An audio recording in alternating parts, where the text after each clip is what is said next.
Hey everyone, this is Parul, your faculty of reasoning. I welcome you all on Puzzle Pro. So कैसे हैं आप सभी? I hope कि आप सभी बिल्कुल ठीक होंगे और अपनी तैयारी में लगे हुए होंगे. बात करते हैं आज के सेशन में हम लोग क्या करने वाले हैं. आज के सेशन में हम लोग करने वाले हैं आपकी चेकलिस्ट नंबर 7. चेकलिस्ट नंबर 7 के कुछ क्वेश्चंस करेंगे, बहुत ही इंपॉर्टेंट क्वेश्चंस जो आपके एग्जाम में हैं. ठीक है, और कुछ ऐसे क्वेश्चंस होते हैं जिनको सेट किया जाता है स्पेशली ये ध्यान में रखकर कि एग्जाम में ऐसा ऐसा हो सकता है. ठीक है, ऐसा ऐसा पूछा जाता है, कुछ कुछ चेंजेस किए जाते हैं, बहुत अच्छे चेंजेस किए जाते हैं क्वेश्चन में. तो आज के कुछ क्वेश्चंस में आपको ऐसा ही मजा आने वाला है, बहुत अच्छे क्वेश्चंस हैं. स्टार्ट करते हैं आज के सेशन को. This is your very first question. I hope आप सभी को दिख रहा होगा, स्क्रीन पर विजिबल होगा question. This is from your checklist number 7. English Hindi दोनों लैंग्वेजेस में है.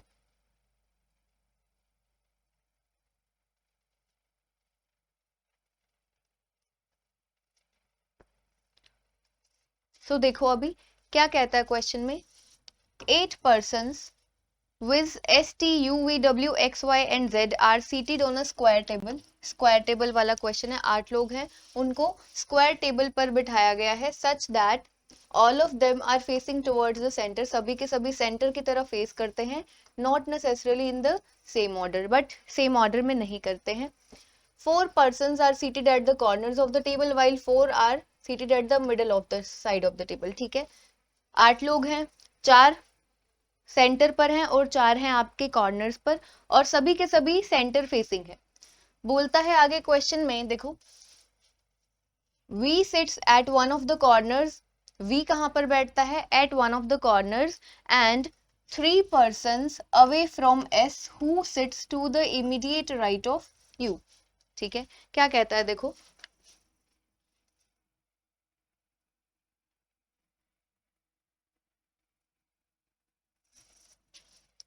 V बैठता है कॉर्नर पर. सबसे पहले आपको क्या दिया गया है? स्क्वायर अरेंजमेंट बनाना है.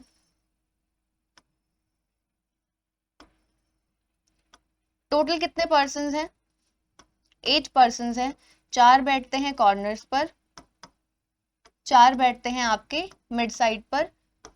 All of them are facing centre of the table.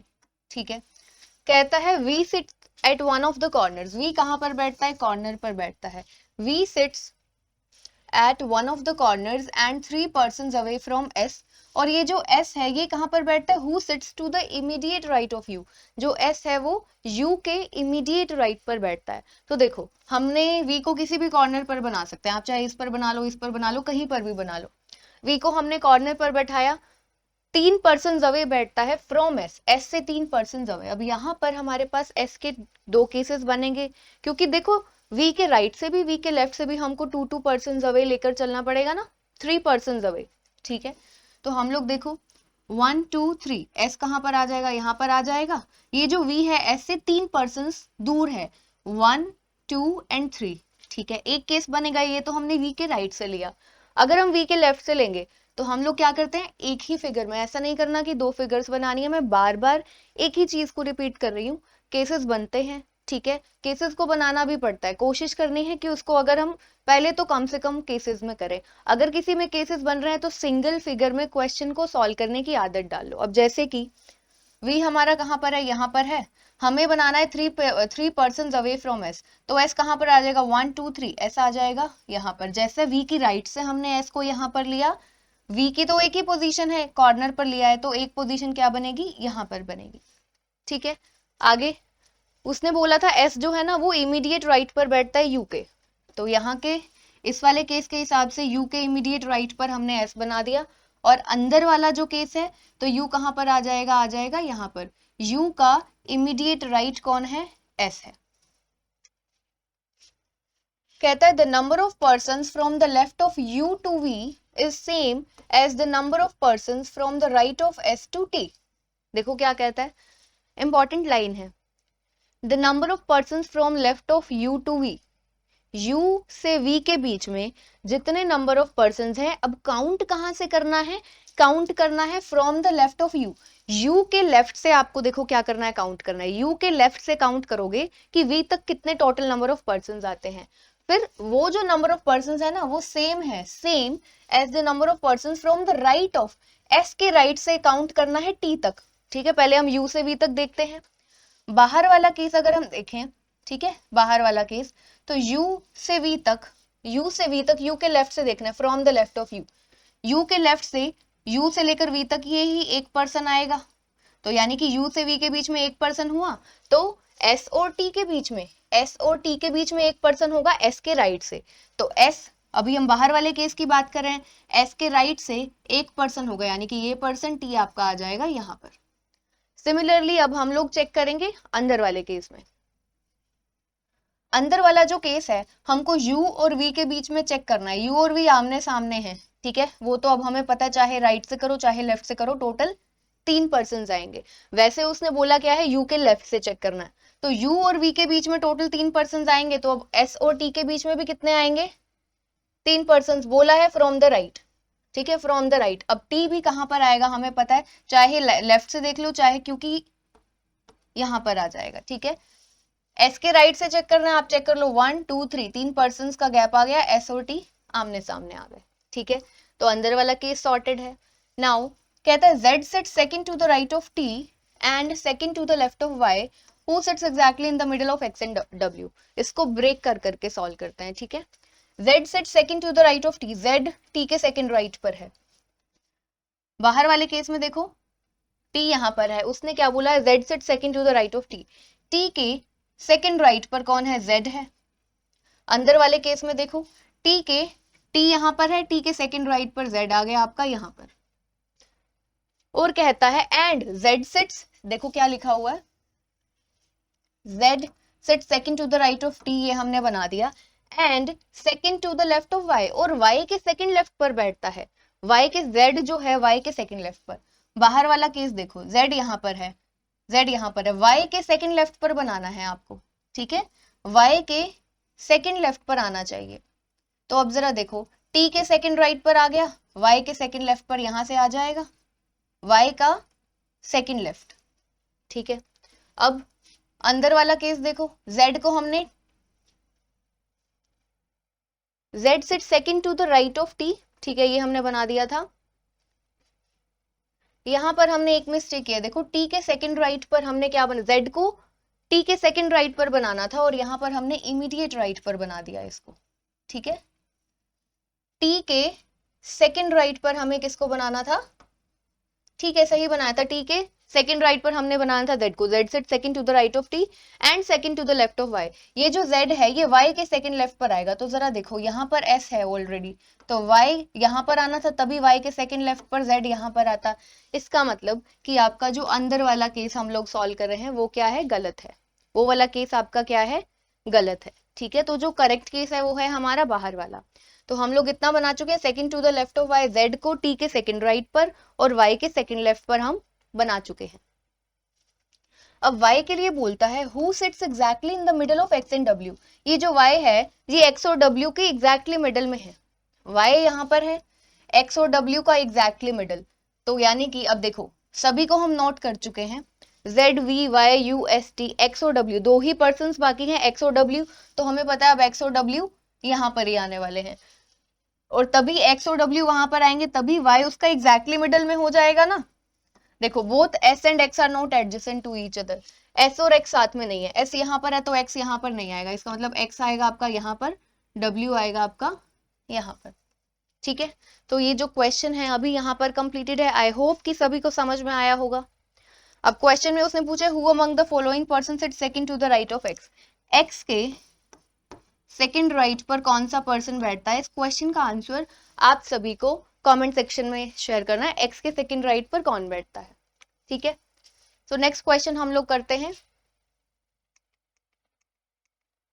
देखो ये है बॉक्स बेस्ड पजल है आपके सामने, देखो क्या कहता है क्वेश्चन में, 5 boxes are kept above one another such that the bottommost floor is numbered as 1 and the topmost box is numbered as 5. Boxes are of different colors, ये आपको कलर्स दिए गए हैं, 5 बॉक्सेस हैं, एक के ऊपर एक इस तरीके से उन्हें प्लेस किया गया है।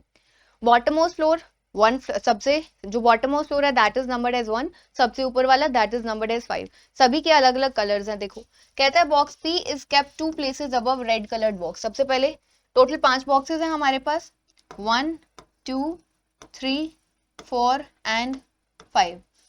इस तरीके से है, क्योंकि उसने बोला जो सबसे नीचे वाला बॉक्स है that is numbered as 1। Box P जो है वो 2 प्लेसेस ऊपर है रेड कलर बॉक्स के। रेड कलर बॉक्स के 2 प्लेसेस ऊपर का मतलब क्या है, एक छोड़कर कौन सा आ जाएगा, बॉक्स पी आ जाएगा, ऐसा हो जाएगा। ठीक है, रेड के 2 boxes above 1 2। Box S is neither the first nor the fifth box. जो बॉक्स एस है ना तो वो फर्स्ट पोजीशन पर आएगा और ना ही वो फिफ्थ बॉक्स में है। तो एस ना तो आएगा आपका यहाँ पर और ना ही आएगा आपकी फिफ्थ बॉक्स में। कहता है neither box P nor S is blue coloured box. P और एस दोनों ही ब्लू कलर के बॉक्सेस नहीं है। ठीक है, क्या कहता है, पी और एस दोनों ही ब्लू कलर के बॉक्सेस नहीं है। Box R is neither blue coloured nor first box. यानी कि आर जो है ना तो यहां पर आएगा, फर्स्ट बॉक्स आर नहीं है, और जो आर है वो ब्लू कलर का भी नहीं है। अब एक चीज यहां से देखो, सबसे इंपॉर्टेंट चीज, पी और एस दोनों ब्लू कलर के नहीं है, आर भी ब्लू कलर के नहीं है। इन टोटल आपके पास बॉक्सेस कितने हैं, 5 ही बॉक्सेस हैं। तो 5 बॉक्सेस हैं जिनमें से 3 के लिए ब्लू कैंसिल हो चुका है, तो यानी कि ब्लू के लिए अब 2 ही बॉक्सेस बचेंगे। कौन कौन से, पी एस और आर कैंसिल हो चुके हैं, पी एस आर। ओ और टी, अब ओ और टी में से ही कोई आएगा जो कि होगा ब्लू कलर का, इनमें से कोई होगा, ओ और टी में से कोई होगा जो कि ब्लू कलर होगा। ठीक है, आगे देखो, box T which is of white colour. बता दिया टी, तो हम लोग कह रहे थे टी या ओ में से कोई ब्लू का होगा, तो टी व्हाइट का है तो ओ हो गया अब किसका, ब्लू कलर का बॉक्स। ओ जो है वो कौन सा हो गया, ब्लू कलर का हो गया। T which is of white colour is kept just below box P. Box P के जस्ट नीचे क्या आ जाएगा, यानी कि ये हो जाएगा टी जो कि है व्हाइट कलर का। ठीक है, कहता है only one box is kept between box T and S. T और एस के बीच में एक ही बॉक्स है, टी और एस के बीच में एक ही बॉक्स है। सब कुछ हम लोग नोट कर चुके हैं, पी टी आर हमें ये पता है, पी टी और रेड इस तरीके से ये एज इट इज तीनों आने वाले हैं। अब क्वेश्चन को कहाँ से स्टार्ट करें, अब इस क्वेश्चन में ना करने के बहुत सारे तरीके हैं। हो सकता है अगर कोई किसी तरीके से करे तो 3 केसेस बन जाए, किसी तरीके से करे तो 2 केसेस बन जाए। हमको कैसे चलना है, मिनिमम केसेस लेकर चलना है। अब देखो टी और एस के बीच में एक बॉक्स है, अब आप क्या करोगे, टी एक छोड़कर एस नीचे लोगे, एक बार एक छोड़कर एस ऊपर लोगे, इस तरीके से करोगे। या फिर हम देखो हमें पता है कि एस ने यहाँ तो आना नहीं, ठीक है, इस जगह पर ना ही एस ने आना है first box, S first box भी नहीं है, फिफ्थ बॉक्स भी नहीं है। तो केसेस ले लेते हैं, देखो एस यहाँ पर आ सकता है, तो एस एक ऊपर तो स्पेस है नहीं, एक छोड़कर टी यहाँ पर आएगा, क्योंकि एस और टी के बीच में एक बॉक्स है ना।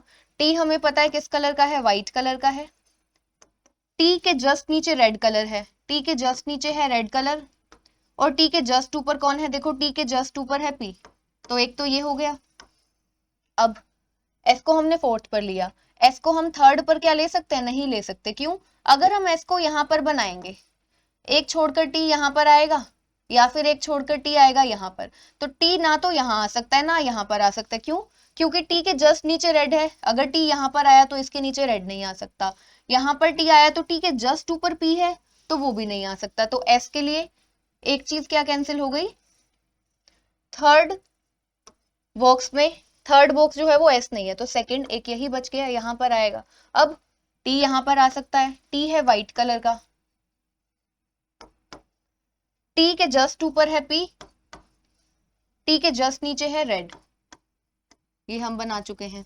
ठीक है, अब जरा देखो हमें पता है ओ जो है वो ब्लू कलर का है, अब जरा चेक करो हम ओ ब्लू को कहां पर सेट कर सकते हैं। और एक और चीज देखो, पी टी रेड हम कर चुके हैं, पी टी रेड हम सब जगह पर नोट कर चुके हैं, एस भी आ चुका है। अब हमारा बचता है ओ, देखो ओ ब्लू कलर का है तो ओ कहां पर आएगा, यहाँ पर देखो एस पी टी आ चुका है, यहाँ पर ये रेड है, ओ ब्लू कलर का यहाँ पर आ गया। इस केस में जरा देखो ओ जो है वो ब्लू कलर का कहां पर आ सकता है, यहां पर आ सकता है। अब एक और चीज देखो, आर भी कैंसल्ड है फर्स्ट के लिए, आर को भी हमने कैंसिल किया हुआ है फर्स्ट के लिए, तो पी टी एस ओ, अब बचता ही आर है, तो ये वाला केस हो गया हमारा गलत, करेक्ट केस है ये। आर जो बचता है वो कहां पर आ जाएगा, यहाँ पर, आर को रेड कलर पसंद है। अब पूरा क्वेश्चन हम कर चुके हैं, पी और एस के कलर्स बाकी हैं, यानी कि इनके जाएंगे आइदर और में। कौन सा कलर, व्हाइट रेड और ब्लू हो चुके हैं, व्हाइट हो चुका है, रेड हो चुका है, ब्लू, पिंक और येलो बचता है।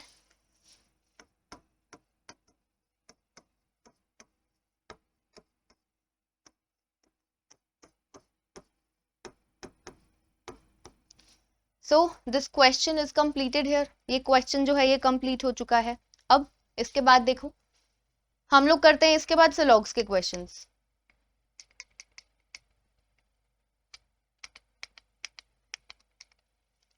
ये देखो, आई होप सिलॉग्स के क्वेश्चन सभी को विजिबल होंगे।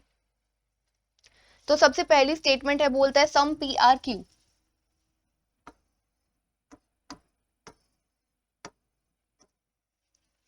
सम क्यू आर नॉट आर, कुछ क्यू जो है वो आर नहीं है, सम क्यू बोला है, तो यानी कि कुछ क्यू का पोर्शन है जो कि आर में नहीं आएगा, ध्यान रखना है। कई बार क्या होता है, क्योंकि हम normally Q, no Q is R को भी हम ऐसे क्यू और आर के बीच में इस तरह से क्रॉस लगा देते हैं, ये some Q is not R है, no P is R, P और आर का आपस में कोई भी रिलेशन नहीं है, ठीक है।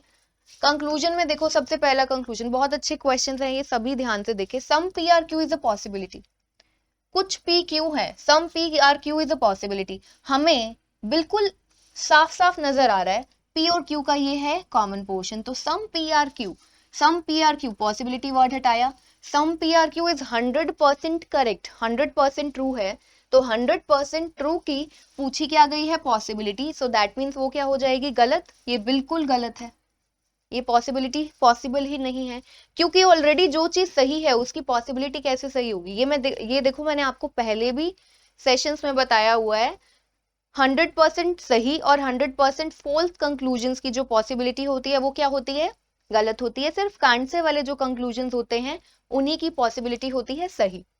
Next, some R is Q is a possibility, R यहां पर है, क्यू यहां पर है, क्यू और आर के बीच में उसने पूछा सम आर इज क्यू, ध्यान रखना है ये भी जरूरी होता है, सम क्यू इज आर पूछ ले तो अलग हो जाएगा, सम आर इज क्यू पूछेगा तो अलग हो जाएगा, ठीक है। Some R is Q is a possibility, हमें क्या पता है कि क्यू का जो इतना पोर्शन है ना वो आर से दूर रहेगा, उसने कहा सम आर इज क्यू, तो आर तो देखो यहाँ पर क्या आ नहीं सकता, हम क्या करेंगे, आर को, इसका देखो क्या है, फिर से इसका एक और पॉसिबल डायग्राम, उसने पॉसिबिलिटी पूछी है, पॉसिबिलिटी सही मैंने बताया कितने तरीकों से हो सकती है, आप दो तरीकों से चेक कर सकते हैं, वेन डायग्राम वाले तरीके से भी अगर पॉसिबल डायग्राम बनता है, क्या हम इसको ऐसे नहीं बना सकते, ये जो क्यू है, क्यू का इतना पोर्शन जो है हमने इसको आर से दूर रखना है, क्योंकि इतना क्यू, क्यू उसने बोला है ना, देखो स्टार्टिंग में some Q are not R, some Q are not R, कुछ क्यू जो है यानी कि क्यू का इतना पोर्शन को आर से दूर रखना है, तो हमने आर को अगर यहां पर बना ले तो ये गलत हो गया, तो हम ये जो आर है ये यहां से क्या हो गया, दूर है ना क्यू के इतने पोर्शन से, तो ये पॉसिबल है, तो some Q, some R is Q is a possibility, ये बिल्कुल सही है। अगर वो ये पूछता all R is Q is a possibility, वो भी सही होता, क्योंकि पूरा का पूरा आर भी इसके अंदर आ सकता है, ठीक है। All R is Q is a possibility पूछता, वो भी सही हो जाता, ठीक है। सो आई होप ये क्वेश्चन सभी को समझ में आया होगा, इसका आंसर है only second follows. Next question देखते हैं हम लोग,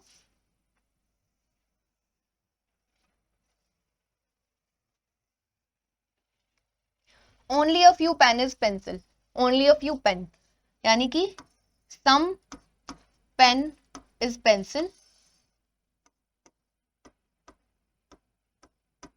and some pen is not pencil, all eraser are pencil, सारी की सारी जो इरेजर्स हैं वो क्या है, पेंसिल है, all erasers are pencil,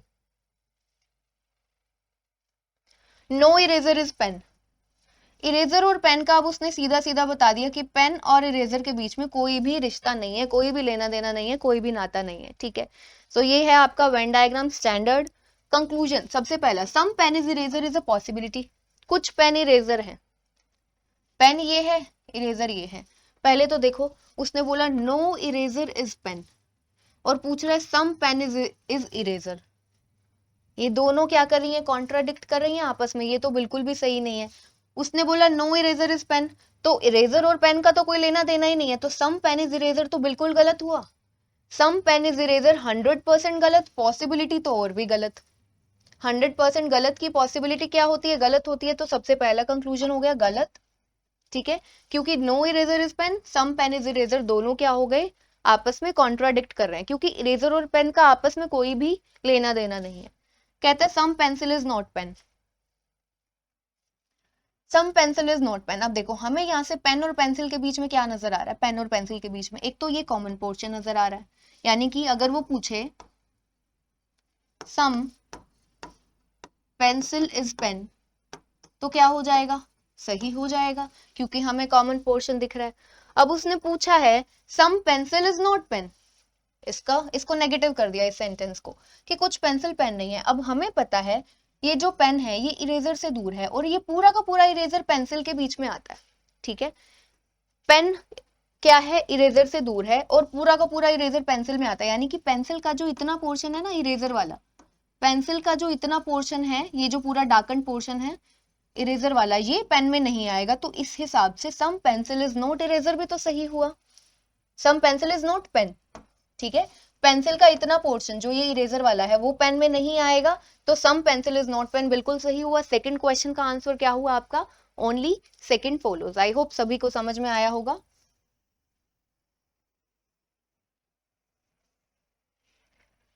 third statement में देखो क्या बोलता है, ऑल पपाया इज मैंगो।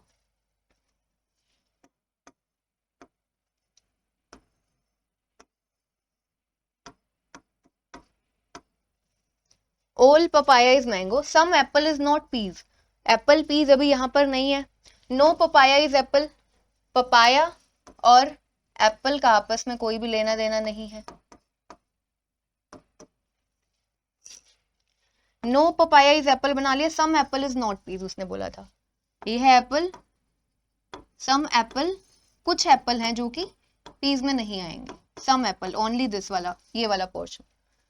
सबसे पहला conclusion some mango is apple, some mango is apple, mango यहां पर है, एप्पल यहां पर है। ठीक है, इनका सम होने का, यानी कि सम मैंगो इज एप्पल, क्या आपको ऐसा दिखाई दे रहा है, मैंगो और एप्पल नहीं दिखाई दे रहा, सम मैंगो इज एप्पल ऐसा नहीं दिखाई दे रहा। और ध्यान रखना है हमने ये क्या बनाया है, नो पपाया इज एप्पल बनाया। ये बहुत जरूरी हो जाता है, क्योंकि जब आप एग्जाम के टाइम पर इन क्वेश्चंस को सॉल्व करते हो ना, ठीक है, जब एग्जाम टाइम पर करते हैं तो दिमाग में बहुत सारी चीजें होती है, आपको फटाफट से क्वेश्चन सोल्व करके नेक्स्ट क्वेश्चन पर मूव फॉरवर्ड करना है, तो हम ये भूल जाते हैं कि हमने नो पपाया इज एप्पल बनाया है या फिर नो मैंगो इज एप्पल बनाया है। क्योंकि अगर हम इसको नो मैंगो इज एप्पल के हिसाब से करेंगे तो ये क्या होगा, सम मैंगो इज, यानी कि क्वेश्चन में कुछ कुछ मिस्टेक्स हो सकती हैं, इसका बहुत ज्यादा ध्यान रखना है कि हमने बनाया क्या है। सिमिलरली ओनली के कॉन्सेप्ट में हो जाती है, हम ओनली ए इज बी को ऑल बी इज ए बनाते हैं, पर भूल जाते हैं कि अंदर वाली चीज को, अंदर वाले एलिमेंट को स्टार मार्क करना है, और ताकि वो ध्यान रहे कि हमने ओनली वाला बनाया है। ठीक है, इसीलिए ध्यान रखना है। अब some mango is apple, some mango is apple हमें नजर तो नहीं आ रहा, तो ये क्या हो गया, गलत हो गया। सम मैंगो इज नॉट एप्पल, अब क्या होगा, सम मैंगो इज एप्पल गलत है, तो सम मैंगो इज नॉट एप्पल को स्टूडेंट ये सोच के सही कर देंगे, नहीं। उसने पूछा है सम मैंगो इज नॉट एप्पल, आपको देखना है यहां से, ठीक है, डायरेक्ट देखना है, सम मैंगो इज नॉट एप्पल। हमें पता है पूरा का पूरा पपाया इस एप्पल से दूर है, पूरा का पूरा पपाया मैंगो का ही पार्ट है, तो मैंगो का वो पोर्शन जो पपाया है, मैंगो का वो पोर्शन जो खुद पपाया है, वो कभी भी एप्पल नहीं होगा। सो सम मैंगो इज नॉट एप्पल क्या होगा, 100% सही हो गया, बिल्कुल सही हो गया। इस क्वेश्चन का आंसर क्या हुआ,